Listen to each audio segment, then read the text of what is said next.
Hello, കാലാവസ്ഥ ഭയങ്കര മോശമാണല്ലേ? എല്ലാവരും സേഫ് അല്ലേ? സേഫ് ആയിരിക്കാൻ ശ്രമിക്കുക. ചേച്ചിമാർ വന്ന ദിവസത്തെ ലാസ്റ്റ് വീഡിയോ ആണ് ഇത്.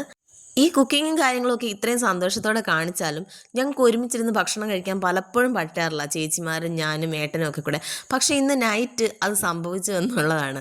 ചേട്ടൻ ഇച്ചിരി നേരത്തെ വന്നു, അപ്പം ഞങ്ങൾ എല്ലാവരും കൂടി ഇരുന്ന് ഭക്ഷണം കഴിച്ചു. അല്ലെന്നുണ്ടെങ്കിൽ ഞങ്ങൾ നേരത്തെ കഴിക്കും, ചേട്ടായിയും തന്നെ കഴിക്കാൻ കാണത്തുള്ളൂ, അല്ലെ ഞാനും ചേട്ടായിയും മാത്രമേ കാണത്തുള്ളൂ.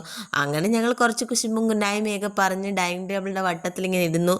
കഥകളൊക്കെ ഒരുപാട് പറയാനുണ്ടല്ലോ. രണ്ട് ബിസിനസ്സുകാരുടെ ബിസിനസ് കാര്യങ്ങളും കുടുംബ വിശേഷങ്ങളും ഇഷ്ടം പോലെ കാര്യങ്ങൾ പറയാനുണ്ട്. പിന്നെ നിങ്ങൾ നോക്കണ്ട, ഞാൻ ആ ഫ്രൈ പാനിൽ കഴിക്കും. പൊതുവേ എനിക്ക് മീൻ വറുത്ത ചട്ടിക്കകത്ത് കഴിക്കുന്നത് ഭയങ്കര ഇഷ്ടമാണ്. പിന്നീട് നമുക്കൊരു പ്ലേറ്റൂടെ കഴുകണ്ടല്ലോ, അതും ലാഭമാണ് കേട്ടോ.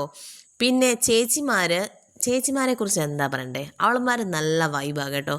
ഞാൻ ആഗ്രഹിക്കുന്ന കൂട്ടത്തിലൊന്നാണ്, അടുത്ത ജന്മം മനുഷ്യനായിട്ട് ജനിച്ചാൽ പിന്നെ ഇവളുമാർ നാത്തും തന്നെ ആണ്. അന്നേരം ഇത്തിരി പോരൊക്കെ എടുക്കാമെന്നാണ് എൻ്റെ ഒരു നിഗമനം.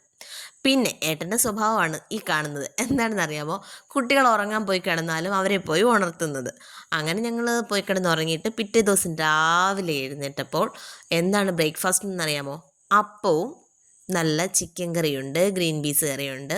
അവരവർക്ക് ഇഷ്ടത്തിനുള്ളത് അവരവർക്ക് കഴിക്കാം. അപ്പം ഞാനും അമ്മയും കൂടെ രാവിലെ കിച്ചണിലേക്ക് വന്നു. ചേച്ചിമാരും പതുക്കെ എഴുന്നേറ്റ് വന്നു അടുക്കളയിലോട്ട്. ഇപ്പം നമ്മുടെ കഥാനായകൻ വരും. കഥാനായകൻ വന്നല്ലോ. ഞങ്ങൾ പിന്നെയും കഥയിലാണ്. ജോലികൾ നടക്കാൻ വളരെ സാവകാശമാണ് കേട്ടോ. കഥ പറഞ്ഞ് തീരണ്ടേ? അച്ഛനുള്ളപ്പോൾ അച്ഛൻ പറഞ്ഞേനി, വായിൽ നാക്കിട്ടിട്ട് വല്ല പണിയും ചെയ്യാൻ പറഞ്ഞേന്. അമ്മ ചിക്കൻ കറി വെക്കാനുള്ള ഉള്ളി അരിയുവാണേ. ആ സമയത്ത് ചേട്ടായിക്ക് ബ്രേക്ക്ഫാസ്റ്റും ഒക്കെ കൊടുത്ത് ചേട്ടായിയെ പറഞ്ഞു വിട്ടു. പിന്നീടാണ് ഞങ്ങൾ ചിക്കൻ കറി വെക്കാനായിട്ട് പോയത്. ഞാൻ ചിക്കൻ കറി വെച്ചു. ചേച്ചിമാർ വരുമ്പം ചേച്ചിമാർ പറയും അവർക്ക് എൻ്റെ ടേസ്റ്റിലെ കറി കൂട്ടാനാണ് അവർ വരുന്നതെന്ന്. പിന്നെ കരുനാഗപ്പള്ളിയിൽ നിന്ന് സുജ പോച്ച മാത്രമല്ല കൊണ്ടുവന്നത്, അവൾ വലിയൊരു ചക്കയും കൊണ്ടുവന്നു. അമ്മയും മോളും കൂടെ രാവിലെ അതിൻ്റെ മൽപ്പിടുത്തത്തിലാണ് കേട്ടോ. അത് അവരങ്ങ് ഏറ്റെടുത്ത സമയത്ത് ഞാൻ ചിക്കൻ കറി വെക്കാനായിട്ട് അങ്ങ് കയറി. ഇത് രണ്ടുപേരും കൂടെ അവർ കഥയൊക്കെ പറഞ്ഞ് വളരെ ഈസി ആയിട്ട് അവർ ഹാൻഡിൽ ചെയ്തു. പിന്നെ ഞാൻ വന്നിട്ട് ചിക്കൻ കറിയൊക്കെ വെച്ചു. ചിക്കൻ കറിക്കകത്തിലേക്ക് സവാളയും പച്ചമുളകും ഒക്കെ ഇട്ടാണ് ഞാൻ ചിക്കൻ കറി വെക്കുന്നത് കേട്ടോ. പിന്നീട് സ്പെഷ്യലായിട്ട് ചെയ്യുന്നതെന്ന് പറഞ്ഞാൽ നമ്മുടെ സവാള നല്ല ബ്രൗൺ കളറിലും വറുത്ത് അതിൻ്റെ അകത്ത് പൊടിച്ചിടും. പിന്നീട് ഞങ്ങൾ 3 പേരും കൂടെ ചേർന്നിരുന്ന് ഭക്ഷണമൊക്കെ കഴിച്ചു.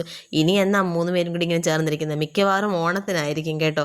കുഞ്ഞുങ്ങളുടെ സന്തോഷം എന്ന് പറയുന്നത് അതൊരു പ്രത്യേകതരം സന്തോഷമാണ്. അവരിവിടെ വരുമ്പോഴാണ് ഏറ്റവും കൂടുതൽ എൻജോയ് ചെയ്ത് കളിച്ച് മറിയുന്നത്. ഇത് ഇന്നലെ രാത്രിയിലത്തെയാണ് കേട്ടോ. ഈ ചെറിയ വീഡിയോ ഇഷ്ടമായെങ്കിൽ എല്ലാവരും ഒന്ന് സബ്സ്ക്രൈബ് ചെയ്യാനും ലൈക്ക് ചെയ്യാനും ഒക്കെ ശ്രമിക്കണേ. നമ്മളുടെ കുഞ്ഞുങ്ങളുടെ ഇത്ര സന്തോഷങ്ങളൊക്കെ നമുക്ക് എന്താ പറയണ്ടേ, ഒഴിച്ചുവിടാൻ പറ്റാത്ത ചില നിമിഷങ്ങളാണ്. അതുകൊണ്ട് ഞങ്ങൾ ഈ നിമിഷങ്ങളൊക്കെ കണ്ടെത്തും, അല്ലെങ്കിൽ ഉണ്ടാക്കിയെടുക്കും.